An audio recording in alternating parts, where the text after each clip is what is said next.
Last August, American cities erupted in protest after Michael Brown, just 18 years old, was killed by a white police officer in Ferguson, Missouri.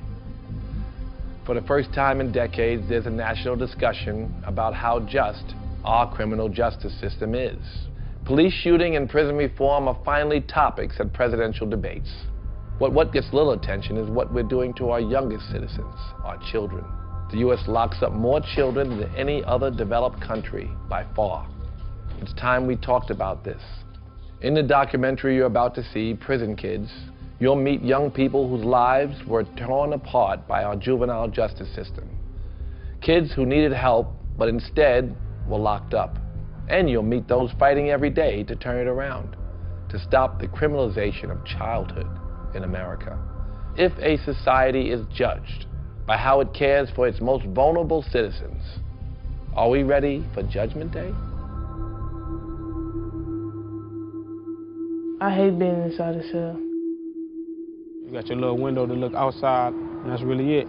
I feel claustrophobic. It was cold too. I was freezing. And I be getting overwhelmed and heated about it. I was fed up, like I'm tired of being in the cell. Anything can happen to you over there, you know? Time in my life. It was nerve-wracking. I was hallucinating. I was freaked out. Yeah, I was young. I was young in there. We incarcerate children at a higher rate than any other developed country. We've got to make sure our juvenile justice system remembers that kids are different. Every day in America, kids are locked up for things that wouldn't be considered crimes if they were adults, like skipping school. There was a moment in which it hit me that I was actually locking up more kids than any other judge in the state of Florida. Kids make mistakes. If we make like one mistake one day, I don't think it should ruin your entire future. But a teenage arrest can do just that. You know, if locking a child up taught them a lesson so they'd never commit a crime, we would be the safest country in the world because we lock up so many children. But clearly, experience shows that doesn't work. Fusion traveled across the country, gathering the stories of kids who grew up behind bars. It didn't make me a better kid. I committed a worse crime when I came home. I'm in this cell 23 hours. You gon' go crazy. A system that's supposed to help kids often sets them adrift instead. We routinely in this country put children in solitary confinement. Other countries consider the practice torture, but we do it with regularity. We have the capability of creating more harm than good and really messing a kid up if we don't do it right. They took away my life because I had no childhood. Things I wanted to do, I couldn't do because I was steady getting locked up.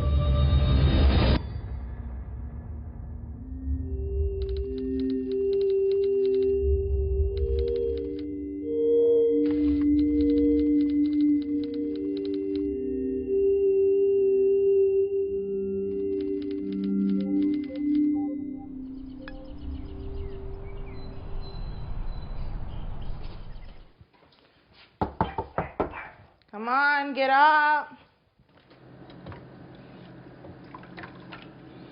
I worry a lot that he'll end up in jail. It's so easy to end up in jail here, and for whatever reason. Come on, baby. I want to go to school. Come on. Aisha's son Zion is 7 years old. Open. Open.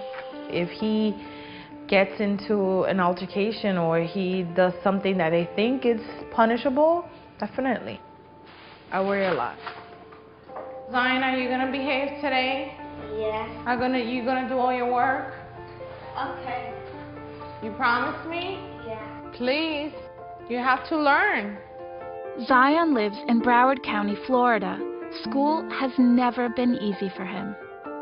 A referral is when you get written up and it goes in your permanent record. I think right now Zion has over 40 definitely. In 1 year he had over 25. And I think that was in first grade. He kept getting suspended. One day here, one day there. I had to leave my work 2-3 times a week. Zion struggles with ADHD and anxiety, which makes it hard for him to sit through a full school day. What would happen when you got in trouble? it'll be bad and it'll be hard to calm me down. How did that make you feel? Frustrated and bad. Yeah. So I'm looking at his file right now. There's so many. I mean, I'm going through this and I just don't even know where to start because there's just so many. Behavioral concerns may result in exclusion from participation in activities. Unruly play. This one was the big one. Battery on a district employee.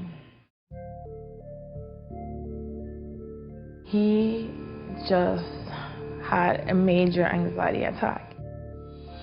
He threw his desk. He threw everything he can find, books, whatever. He was uncontrollable. He was crying and crying. The teacher went to try to hold him down, and she got kicked. They called me. They said, the police is here. You need to come right away. Again. The police officer said, look, I don't know if the teacher wants to press charges. I mean, she could because she's on her right to press charges. I felt like, okay, what are they gonna do? Is he gonna go to jail? Is he gonna, go to juvenile? Are they gonna handcuff him? I mean, he's 7. He's a baby. He's my baby. At 7 years old, Zion could legally be arrested for battery in Florida. It's one of 33 states where there is no minimum age to charge a child with a crime. The U.S. incarcerates more children than any other developed country, 54,000 on any given night. Americans pay about $8 billion a year to incarcerate kids, but that's only part of the cost. You can do what we've asked you to, or you can suffer the consequences. In the last year, we've seen small glimpses of what some call the criminalization of childhood, the handcuffing of a 3rd grader in a Kentucky classroom, the suicide of Khalif Browder, who was featured in The New Yorker. At 16, he was sent to jail for 3 years without ever being convicted of a crime. The violent confrontation between police and teenagers at a neighborhood pool party in Texas. To many Americans, it's shocking, but it's a system we created, and it's destroying lives. We can create a problem that did not exist, and then we turn them loose. We've, in essence, created a criminal. The vast majority of kids in juvenile jail don't commit a violent crime. In fact, many are locked up for things that aren't even crimes for adults. Skipping school, running away from home, or missing curfew. Even those accused of more serious crimes are still children.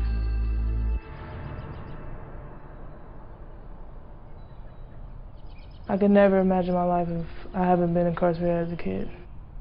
Savannah first went to juvenile prison in Ohio when she was 14. Yeah, I was young. I was young in there. And I really grew up in there.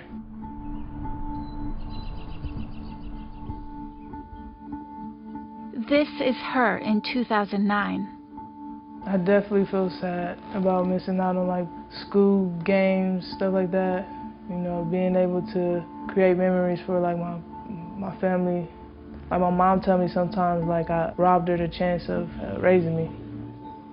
Ohio's juvenile prisons, run by the state's Department of Youth Services, were some of the bleakest places to be a kid locked up in America. I saw like a lot of girls cut in and trying to commit suicide, and very, very depressed girls and stuff like that in there. That was something I had never, experienced before.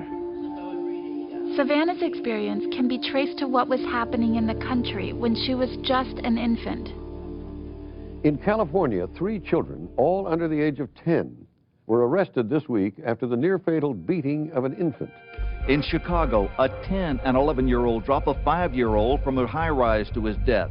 Another 14-year-old arrested for gang rape. In the mid-90s, America became terrified of a new brand of child criminal. Super predators come in every race, creed, and zip code. They have literally no concept of the future, either their own or anyone else's. Today they're just children, but will they be predators tomorrow? The country went into a panic, and lawmakers responded with what seemed like a simple solution: lock them up. There are no violent offenses that are juvenile. You rape somebody, you're an adult. You shoot somebody, you're an adult.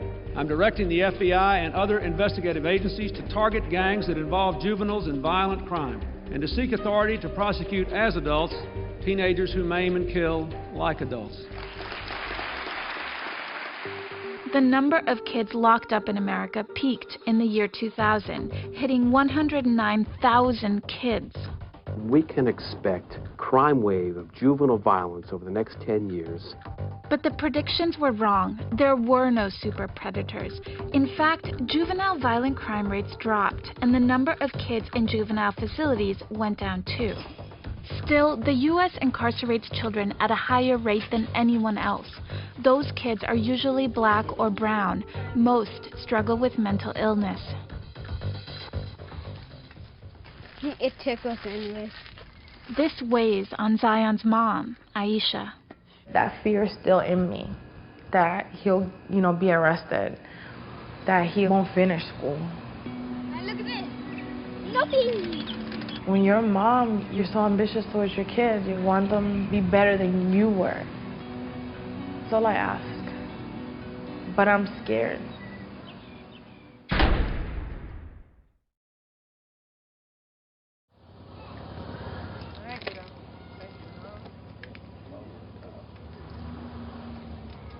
Savannah is 22 years old. She lives in Columbus, Ohio.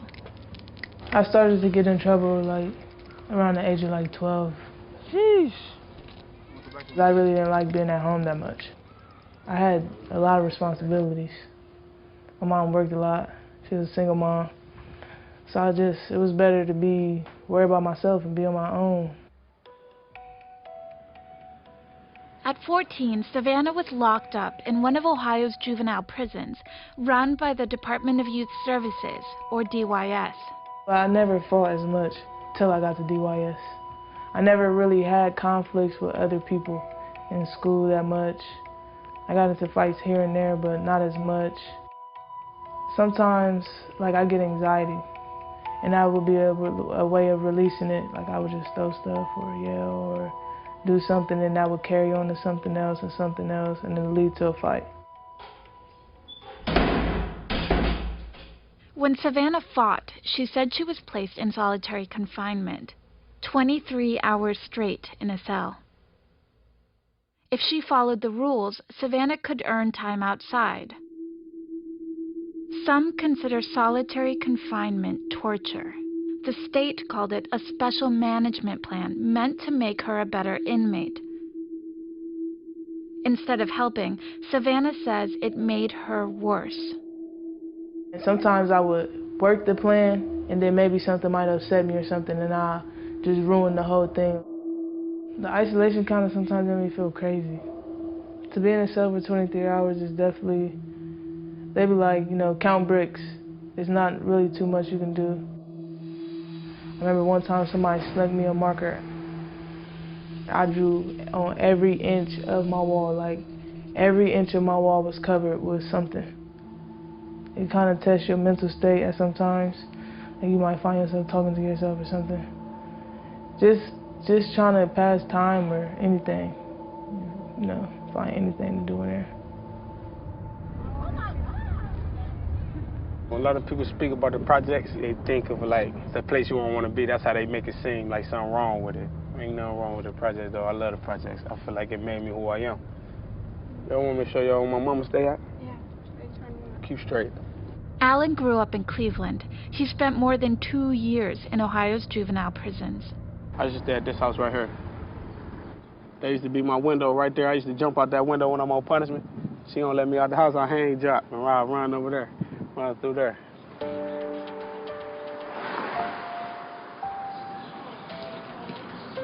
I don't know. Alan was also held in solitary confinement when he went to kid prison at age 15. I used to pace a lot. Pace back and forth. Looking out the outside window, just looking back and forth, pacing. When he was incarcerated, Alan was diagnosed with a mood disorder and severe ADHD. He struggled to control his behavior. Once a prisoner gets into solitary confinement, usually because of impulsive, emotionally volatile kind of behavior, once they get in, they get worse, and then they never get out. And that's what happens to a lot of these kids.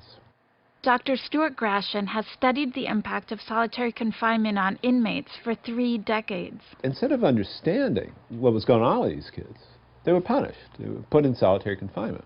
And from everything we know from work with adults and with juveniles, putting these people in solitary confinement is going to make them worse. Gratian examined files of several kids held in solitary confinement in Ohio juvenile prisons. He found all had mental health issues. But if you're caught, you're arrested. The juvenile justice system was created more than 100 years ago with the idea that kids aren't fully developed and they have the potential to change if they're given the opportunity. I don't believe you're really a bad boy, and I'm not going to send you away this time. The purpose of the adult system was to punish the offender. In juvenile, the objective in the statute is to rehabilitate the child or to turn the child around. And I'll be the first to tell you, it's a lot easier to punish a person than to try and turn a child around.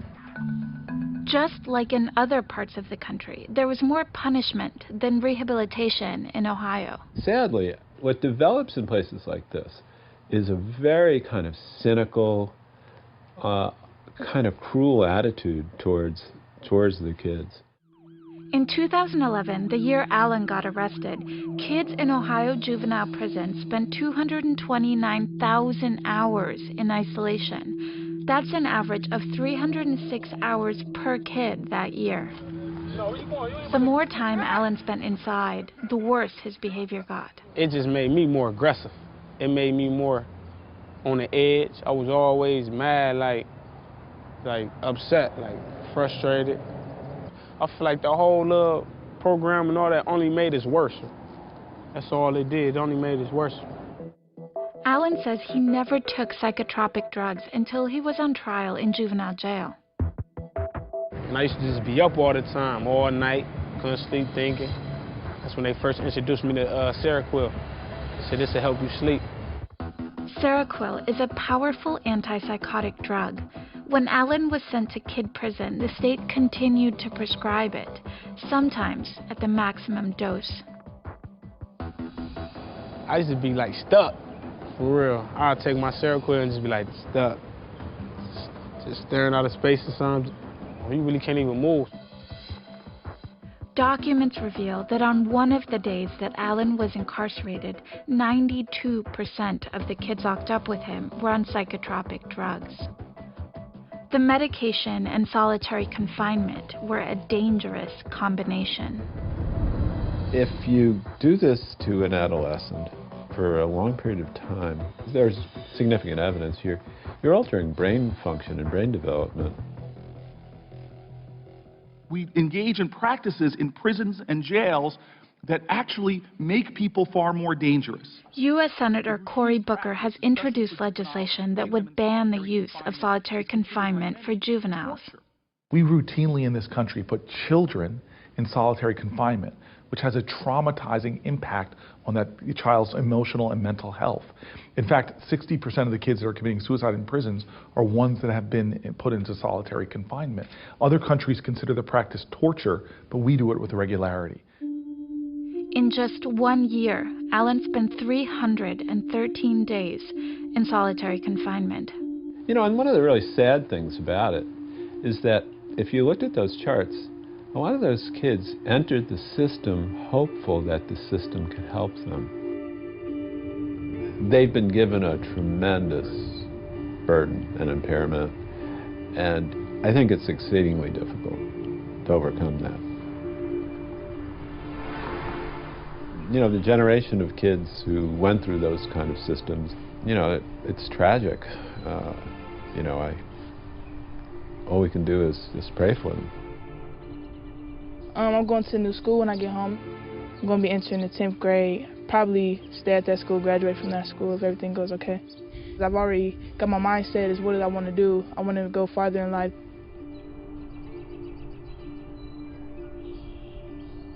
Those plans didn't work out, and it's really like I haven't planned nothing else. It's not really about dreaming no more.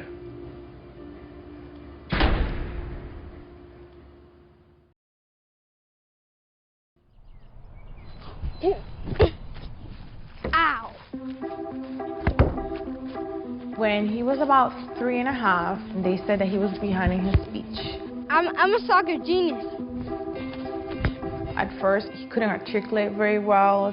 He felt very anxious about learning. He just couldn't stay still.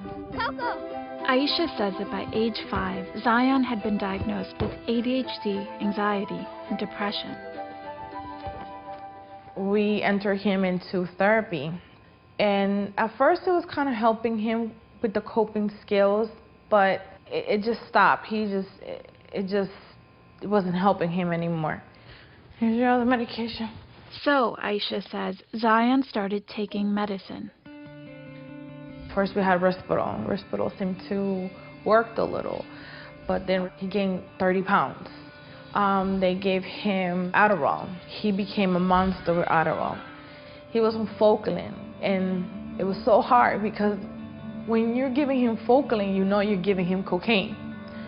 And he was allergic to that. He ended up in the hospital. And then he was fine, but couldn't give it to him. How can you give a pill to a 6-year-old? What happens when he's 20, 25? Students with disabilities represent 1/4 of all police referrals at school. 70% of the kids in the juvenile justice system struggle with mental health issues. I think the thing that is startling is the incidence rate of PTSD, or post-traumatic stress disorder. Dr. John Hunter is a medical psychologist who works with kids in a juvenile jail in New Orleans. I cannot tell you how many kids that I have treated here who have bullets in their body. They've had their best friend die in their arms. They've seen their fathers murdered. So the incidence level of violence very, very high. And those problems actually contributed to their getting in trouble and ending up in the juvenile justice system. I gotta go get it. I gotta go get it. Whew. I gotta go get it. Brian grew up in Ohio. My family was a family of 8. No father there. My mom, just one person taking care of 8 kids. Of course, people can know how rough that can be. Most of the kids in the juvenile system have a history of trauma. At 9 years old, this man got killed, shot in front of me by a Shell's gas station. Left him in the bushes. Oh yeah, it traumatized me for real. Made me panic a lot. Brian was diagnosed with schizophrenia and bipolar disorder as a boy. I was diagnosed with ADHD first. I was young. Brian says he joined a gang when he was 9. I found family and support system. They showed me a lot of love. But they have you do all these things and you get locked up for them. Brian first went to kid jail when he was 12 and spent years in and out of facilities. He says he spent time in solitary confinement. I'm not a jail person. I don't like jail.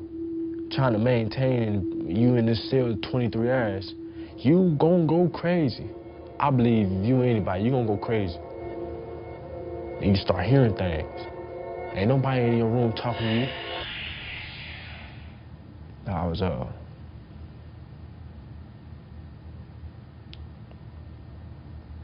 hallucinating a lot. I was tripping. I was tripping hard. I'm sorry.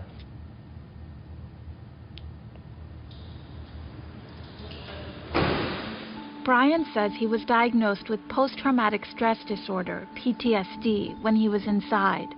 He says he was given powerful psychotropic drugs daily. I didn't have no help. It was hard for me to receive treatment after being incarcerated. Because nobody wanted to help me.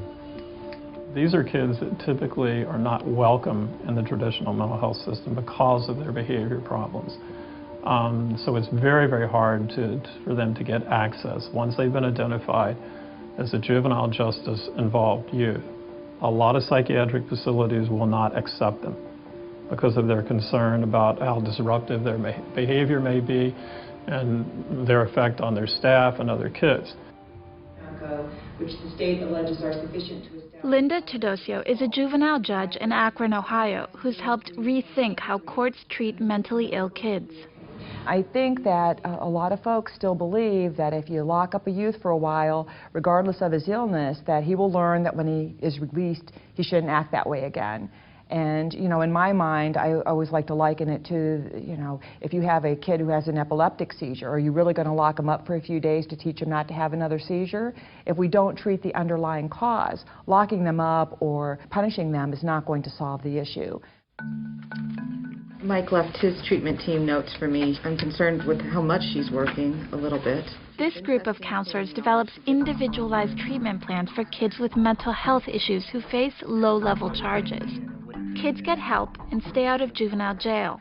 If you do the programming in the community and you're actually working with them where they live, the chances of them being more successful in the long run are much higher because they're connected with those services right there in their community. When kids successfully complete the program, their charges are dropped. Even if a mentally ill child does something that is against the law, it's not enough just to impose punishment. We really have to couple that with appropriate treatment to give them the best opportunity to move on and have a successful life.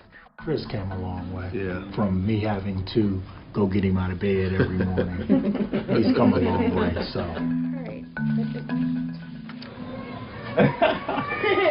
Wait. Okay. Alright. Yeah, now you're good. You gonna let him talk about me, cousin? Brian has stayed out of jail for 3 years. Since coming home, he's reunited with his dad and twin brother. Triplets. All 3 men have been locked up. See, and I wasn't around. I didn't know a lot of things that they was doing then. You know, I'm growing up, and I know the things that I done, and then them being my boys, and I was like, you know, I hear some things here and there, and I'm like, what? He did what? A lot of that had to do with me and bro lock up because been on probation at a young age, you know. Been on probation all of our life. Told y'all. I got some good boys. I got some good boys. They ain't out here robbing, stealing, none of that, you know. And ain't gang bang no more. I think, you know, and I'm just happy about that because, like I said, it's just so crazy out here, man. Do my thing. Play the game and I'm sleeping. I wish I had my own TV, my own room, my own bed, my own clothes. It took away my life, because I had no childhood. Things I wanted to do, I couldn't do, because I was steady getting locked up.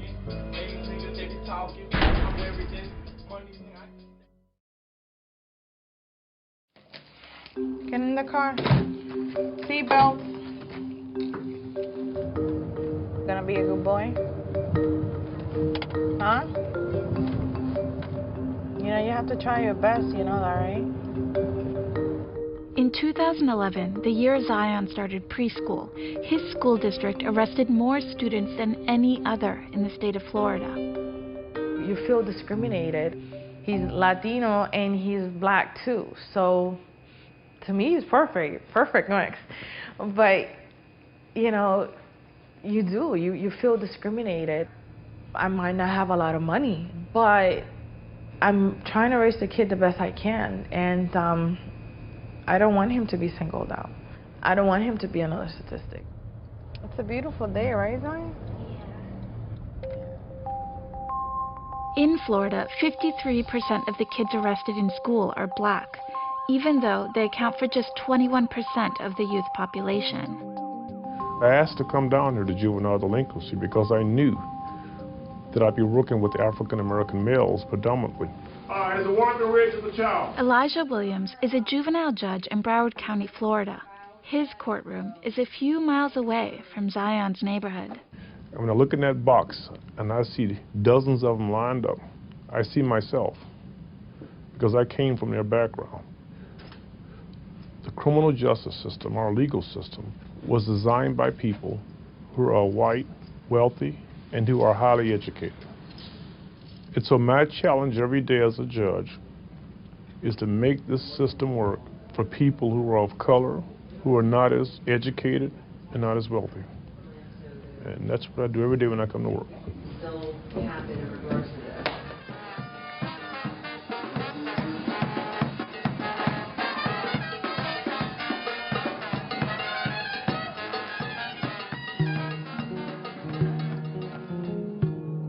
Between January 2013 and June 2015, 97% of the kids arrested in New Orleans were black.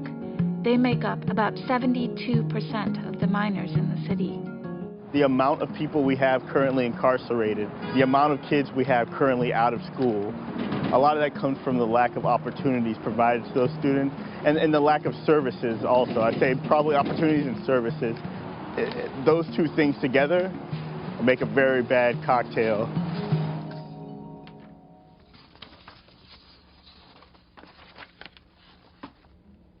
Chazray Griffin is an education advocate for the Southern Poverty Law Center.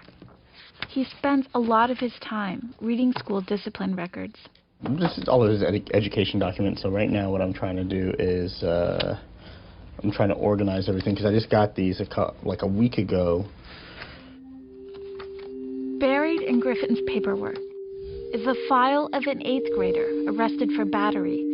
He threw Skittles at another boy and spent 6 nights in juvenile jail. A 7th grade special needs student who spent a night in jail for cursing in a school parking lot. A 10-year-old autistic girl who was dragged and pinned to the ground by school police. All of these kids are black. You know, there's this idea in a lot of the community that's like, well, these kids are just bad, right? People do just label them as bad kids and do just label them as problem children and do just want to put them in silos where all the bad kids can be. So they just kind of get pushed to the side as like, we'll deal with you the easiest way we possibly can. Sometimes that means an arrest. Nationally, black students account for almost 1/3 of all school arrests, even though they only make up 16% of the school population. When it comes to black students, the reaction is often that those students should know better, that they're older than they appear, that we don't view black students as children. We view them as little adults. And the benefit of the doubt, the benefit of innocence, childlike innocence, is not afforded to black students.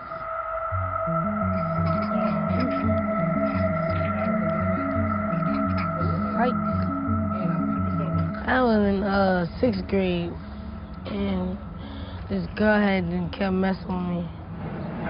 We started fighting, and that's when I went to jail. Nicole lives in Jefferson Parish, the county next to New Orleans. Nicole says she was 11 when she went to jail for fighting at school. To me, it's just scary. I don't like to be isolated. When I get isolated, my nerves get bad. I don't know, they really made me feel like I was a bad person, like this way they really put bad people at. They try to treat me like a criminal for real. Drove me nuts because I didn't know why. They kept telling me it was for disciplinary issues at school, and I was like, well, I thought they handled this at school.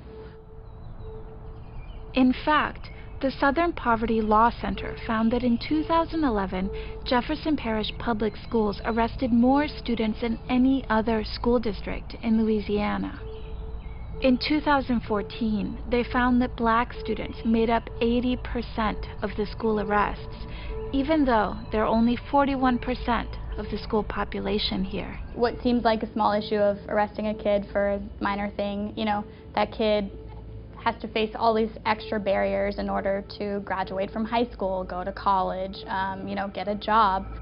Sarah Godcho is an attorney with the Southern Poverty Law Center. In 2012, they filed a complaint with the Department of Education over racial disparities in school arrests here. I think putting these barriers for kids, especially minority kids, is a huge setback for our country because we're stacking the cards against all children from being able to succeed and become, you know, successful members of our society. Harsh disciplinary policies in schools became popular in the late 90s. After the mass shooting at Columbine High School in 1999, the number of police officers in schools increased. The number of school-related arrests did too. But the kids getting arrested were not necessarily dangerous. Black kids and those with disabilities are arrested at school at a higher rate than their classmates. Whereas with our white students, we find that the response is, let's find out what supports you need. A black student who is allegedly acting out in class, that behavior is immediately criminalized. It's unbelievable when it goes on every day. They're having them arrested for petty little stuff, petty little things that they can handle themselves. Nicole's twin brother Dion was also arrested in school. Both are special needs students.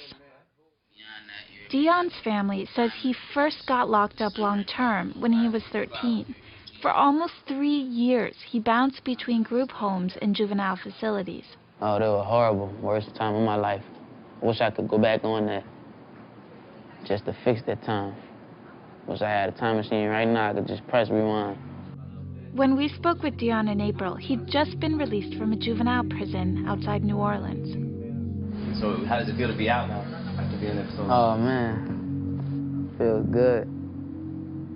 Real good. What are your plans for now, for the future? Oh, plans for the future? I got so many plans. I'm trying to become the next upcoming rapper. And I'm trying to get a job, go back to school, you know, basically what a young teenager trying to do. By the grace of God, he helping me and just helping me do the right thing. I'm just trying to do the right thing because I got another chance to do the right thing. Many people don't get other chances. About 2 months after we interviewed Dion, he'd gotten locked up again. All right, is there anything else you want to say before I pack up and get out of here? Just thank you for spending your time with us. That's it.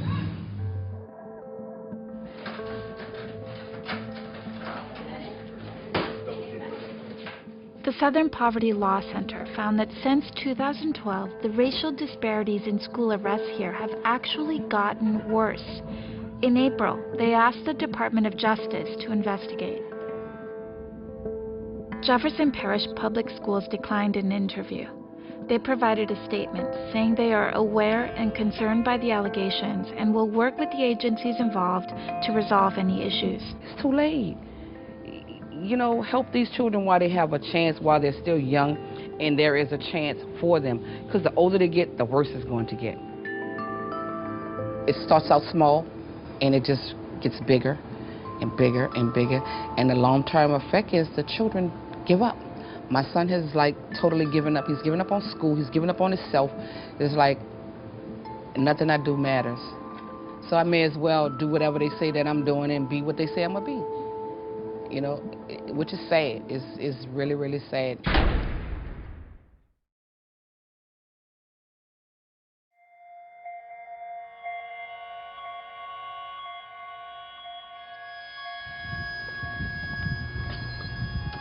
They're not up yet?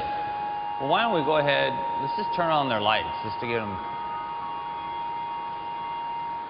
Because if we don't, they'll never get up.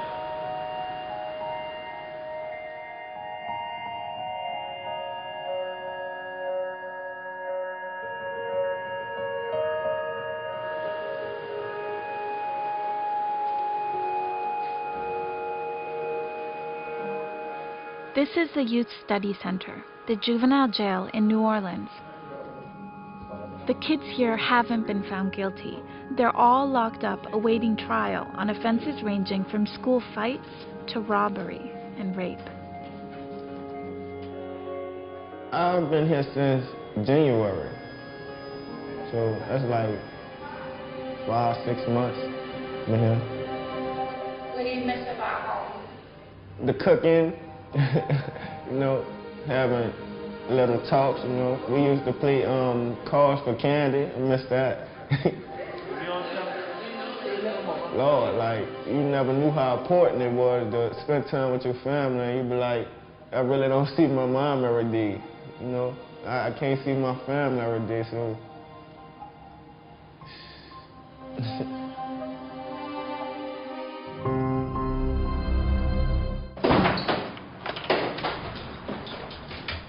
On the day we visited the jail in May, every kid here was black.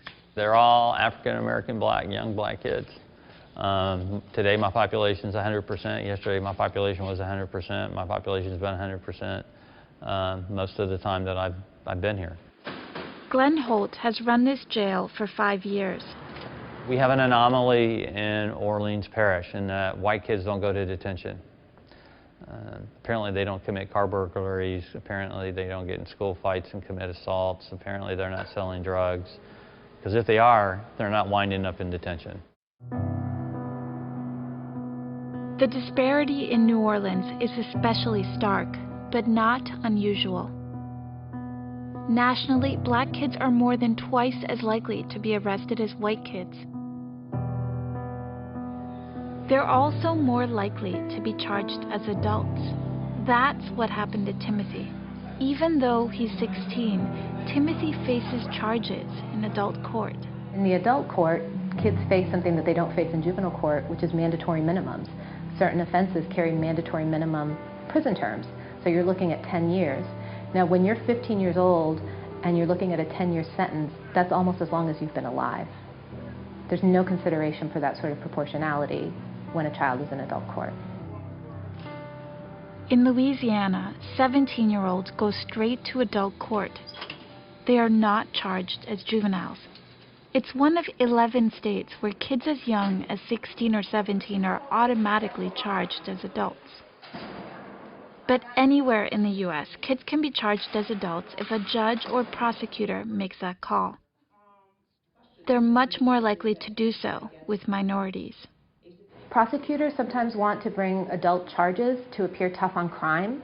They think that they're going to teach the kid a lesson. They think that if you're 17, how different is that from being 18? The problem is that all the research shows that trying kids in adult court actually leads to more recidivism, and that means more crime, more repeat offenders, more serious offenses. An estimated 5,400 kids sleep in adult jails and prisons on any given night in America.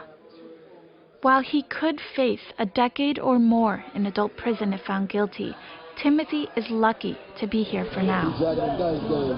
He'd been held at Orleans Parish Prison, one of the most violent jails in America. It's really, like, nasty. It's dirty. It's a bad place. This video was shot by inmates there in 2009. Anything could happen to you over there, you know? It's not even safe, you know? It's not a safe environment. Glenn Holt helped lead the effort to bring kids charged as adults to this facility. Well, I think what's different about kids is there's a willingness to learn. As challenging as they can be on certain days, it's really interesting to watch them grow, you know, and mature. And in some cases, kind of change right before you. You know, I saw some tape the other day I was looking at, and I saw you help out staff. That was pretty amazing. The Youth Study Center seems to be doing what juvenile jails are supposed to do, help kids. All right, y'all ready to get started? Yes. All right, so we got 5 words we're going to talk about today for the beginning. Leroy Crawford is an assistant superintendent here. He runs a group session called Inside Out. 3rd word, family. 4th word, money. And the last word, disrespect. So Inside Out was about giving them the opportunity to express themselves without judging them. Travell, you speak very well. You're very articulate. So somehow you got to get the people out there to say, I changed. Letting them see that who they are is better than what they've done or what they've been accused of. We want some success stories at whatever level you are. Keep your paperwork with you, and I'm going to let Tim get the rest. You can pass on. I just feel like I have a purpose to be here. I feel like I'm here to do something good, you know, something positive. Even though I'm in here, I can make a change in here, you know. So you could do maybe... This juvenile jail may be one of the more progressive in the country, but it wasn't built out of goodwill.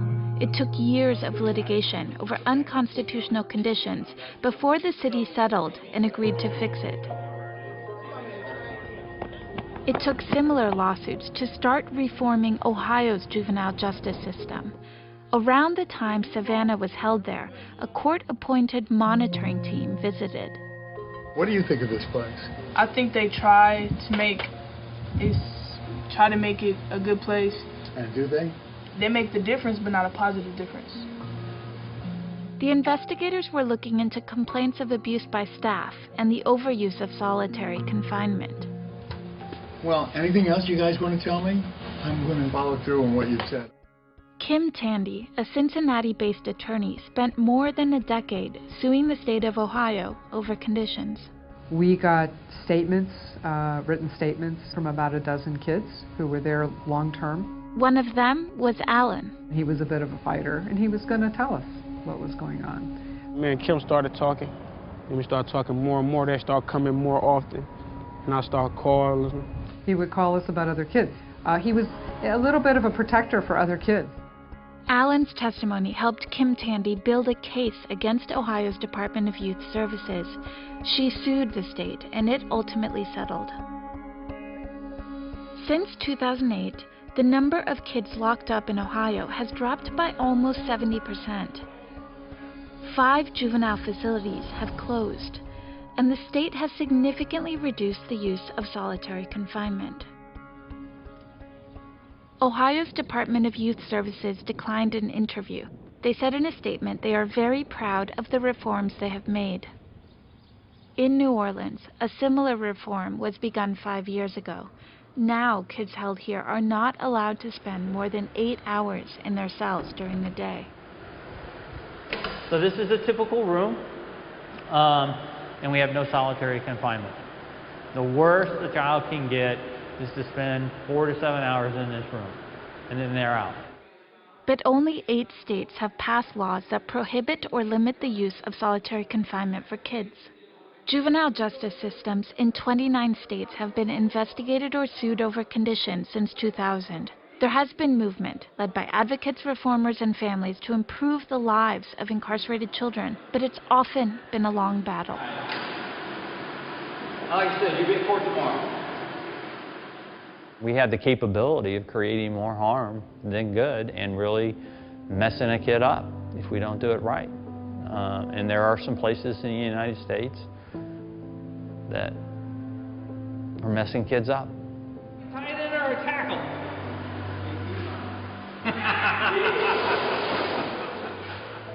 These are kids, and these kids are still growing, these kids are still maturing. We have to hold them accountable, but at the same time, they're not a life wasted, and they're not a life that doesn't deserve a chance to grow and mature into a healthy adult.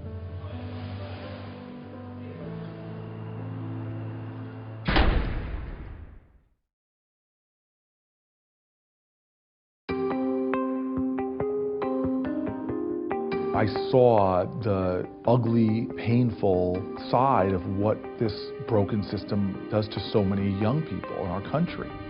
We put them on a worse track, whether it's putting them in solitary confinement, traumatizing them, or putting them on the streets, now not able to get a job, to get a student loan, to get a business license, to provide for themselves. That road becomes very slippery.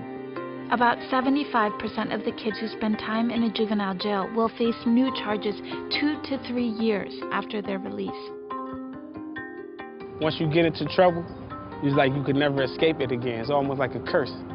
It didn't take me as a kid at 14, it didn't make me a better kid. No, it definitely did not. I committed a worse crime when I came home. The juvenile justice system is supposed to rehabilitate kids so they don't get locked up again. But it failed to do that for Savannah and Alan. Both went to adult jail shortly after leaving Ohio's kid prisons. We're producing a population of kids who rotate over and over into our juvenile facilities and then into our adult jails. And so this just becomes our cycle, all the while consuming taxpayer dollars, eating away at our public treasury, because it costs so much to imprison somebody, to arrest them, to try them. And so we're just draining that. The Justice Policy Institute estimates that the real price of incarcerating kids, including lost future earnings and tax revenue, could be as high as $21 billion. Recidivism rates in this country are outrageous, that you have, upwards of 3/4 of the people you're releasing coming back. That doesn't make any sense. Smart investments early in the process can help people stay out of prison, save taxpayer money, elevate human achievement. And that's what we should be trying to do. This was my first tattoos, loyalty and respect. That always meant a lot. And I got civil savage on my neck. It's kind of like an oxymoron, civil and savage all at the same time, you know. Bye. Before Savannah left Ohio's juvenile justice system, she was trying to make a plan for herself. When she was 19, Savannah requested an early release so she could participate in a program that would help her attend college when she got out. In order for me to participate, I will need to have a planned release date prior to December 31st, 2012. I really want to take advantage of this program, so I hope you will make my request into consideration. I'm remorseful for the things I've done to my community, and I would like to be renowned for positive contributions to the community. I respectfully request that this court grant me a judicial release. That was it. What happened? They denied my release.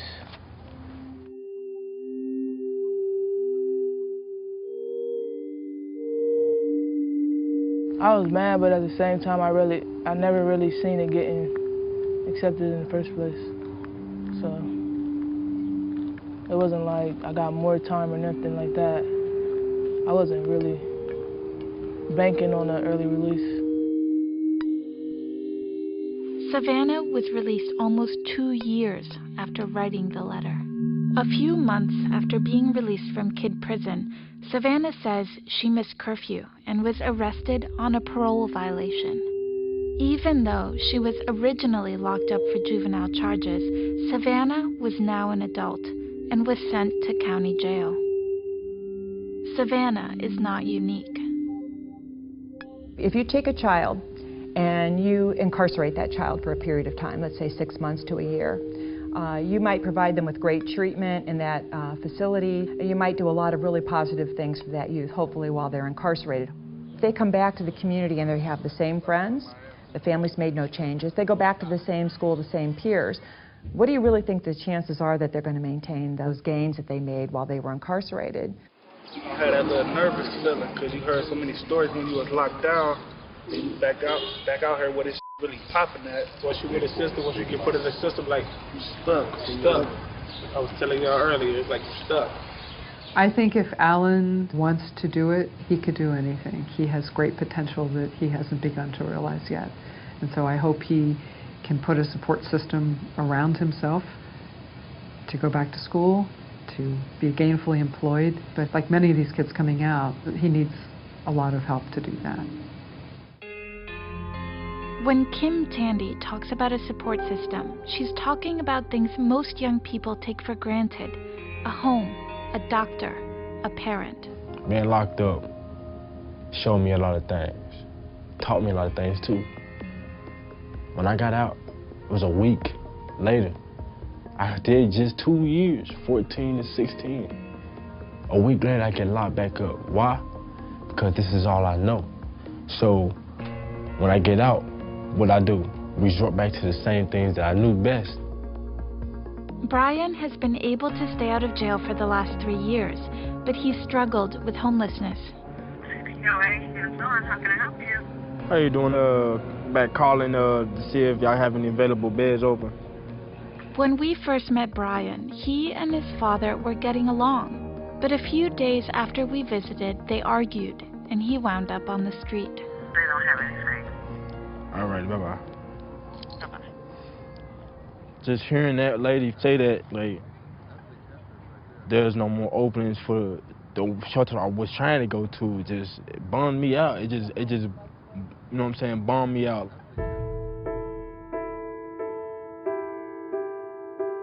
My experience, almost 100% of the kids in juvenile justice settings come from impoverished and not well-functioning homes. Our society has not created an umbrella of services that really addresses those problems.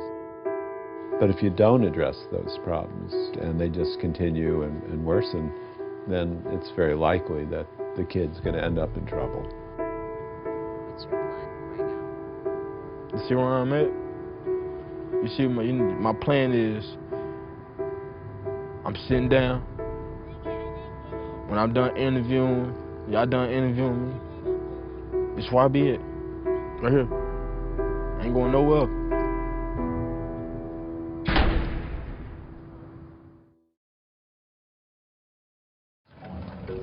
We're a little early, my love.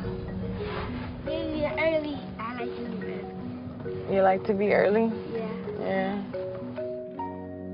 Aisha feared her son Zion would be charged with battery after kicking his teacher, but there were no charges. Instead, he was moved to a new school. There's something in this pocket. When you walk in the school, you get searched. You can't bring book bags. You have to take your shoes off. They pat you. Davis, right? At first, I was very skeptical of it until I saw how happy he became. The couple of days that he was there, you know, they talked to him, they understood him. It seemed like they could understand him, that they've had kids like him. Good morning. Good morning. You too. Walk, walk, walk, walk. Thank you. Good morning. Pine Ridge is the best kept secret in Broward County. What's different about it is that we've given kids an alternative to a traditional classroom setting. We've given them a second chance. For whatever reason, whether it's behavior, whether they've made a mistake, whatever the situation is, they could come here and we're not accusing them of anything. We're not holding that over their head. Good morning. Is your first day? Okay, right through there. Belinda Hope is the principal of Pine Ridge School in Broward County, Florida, which houses the Promise program. A couple years ago, Broward County had the highest number of school arrests in Florida. We realized something had to be done because students were being arrested for things like theft. A cell phone, I can return the cell phone and give you strategies instead of messing up your whole life. So that's how the Promise program was kind of born, from that concept. Instead of being arrested for a minor offense, students are given the choice to participate in the program, and their record stays clean. We want to make sure that he's on track and he's receiving whatever support systems that we can provide to avoid any future infractions. My name is Elijah Williams. I am a circuit court judge here in Broward County. Judge Elijah Williams helped develop the program. There was a moment in which it hit me that I was actually locking up more kids than any other judge in the state of Florida. And then I began to find out about how many kids were trapped where they can't get any future prospects in terms of education and jobs. So at that point I recognized I needed to find a new direction, because essentially the more I locked up, the more lives I was destroying. So I'm going to encourage you to ensure that he has a future without the mark of an arrest on his record to participate in this program. You have to make a distinction between those kids that scare you and those kids that make you angry. If you're the child who likes to write on our bathroom walls, if you're the type of child who likes to smoke marijuana, those are things that make all of us angry.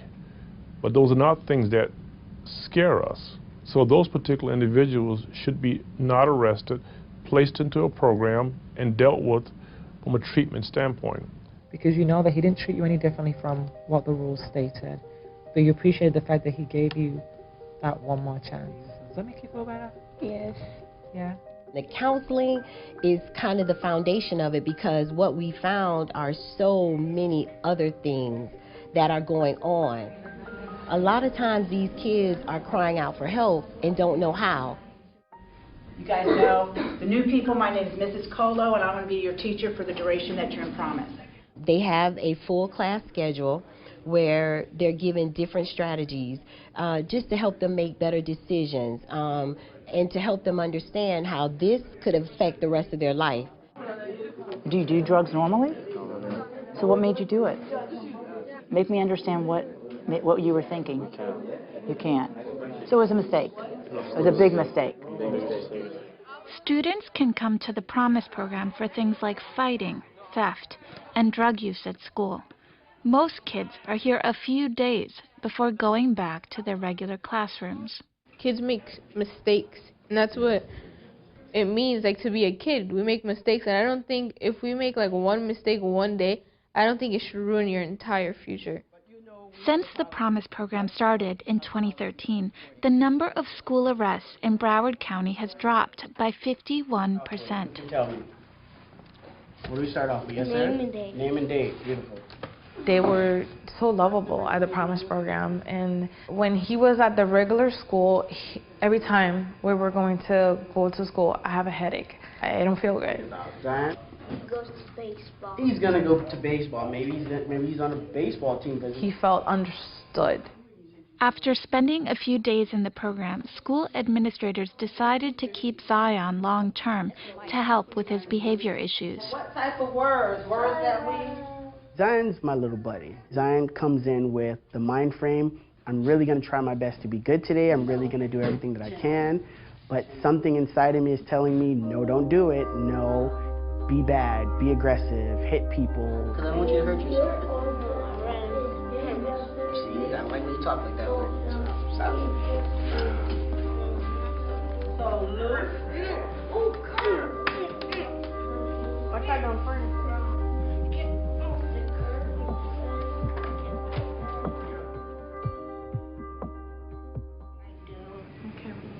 Even though Zion had a rough day, his teacher managed the situation without calling the police.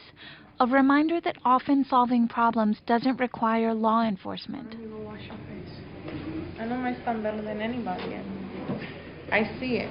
You want to give me a hug? That's not you, Some of your senators are in this school. The next judge could be in this school. You don't know what these students can become, and we've already labeled them because they've decided maybe that these kids aren't worth it. They are. You should see them. They're beautiful. They have beautiful hearts.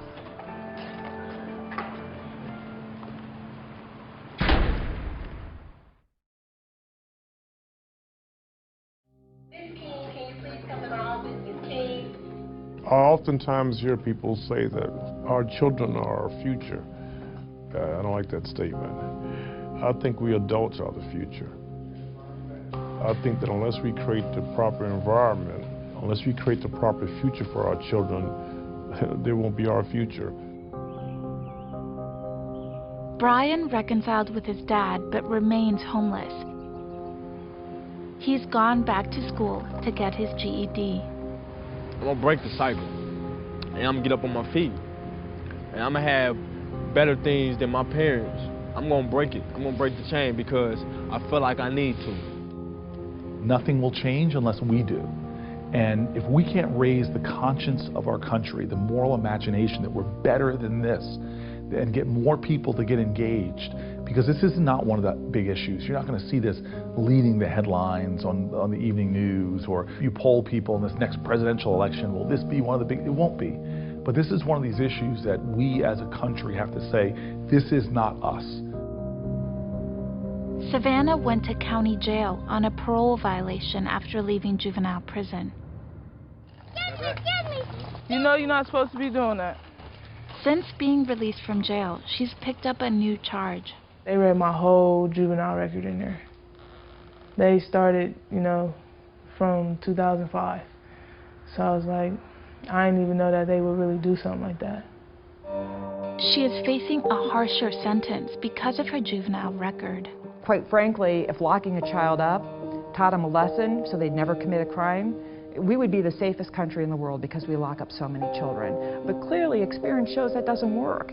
It's not teaching them a lesson. It's not getting them on the right path. A few months after our interview, we visited Alan again. Kim Tandy had offered him the chance to join a re-entry program in Cincinnati, 4 hours away from home. So, I talked to her today, and we talked about maybe going tomorrow or something. Go out there, see what it's like, see what I can make happen. Alan still hasn't gone. I've known so many of these young kids who have beauty and strength and potential that we're wasting and squandering. I don't want to be in the country that leads the globe, the planet Earth, in incarceration. Zion went through a series of brain scans this summer. He got a new diagnosis: intermittent seizures. What it is basically he gets so overwhelmed that it needs to come out. Kind of like Tourette syndrome, that they build up and it has to come up and they feel much better afterwards. Zion is on new medication and is doing better. He started at the same school in August. I want him to be able to do whatever he wants. Whatever he wants, whatever he likes, he should be able to. Anything that he did in elementary school, I don't think it should matter. And he's really, really trying really hard. God, help me. Let me calm down. Please don't let nobody distract me. In Jesus' name, amen. You know I'm proud of you, right? Yeah. Yeah? I love you. I love you too.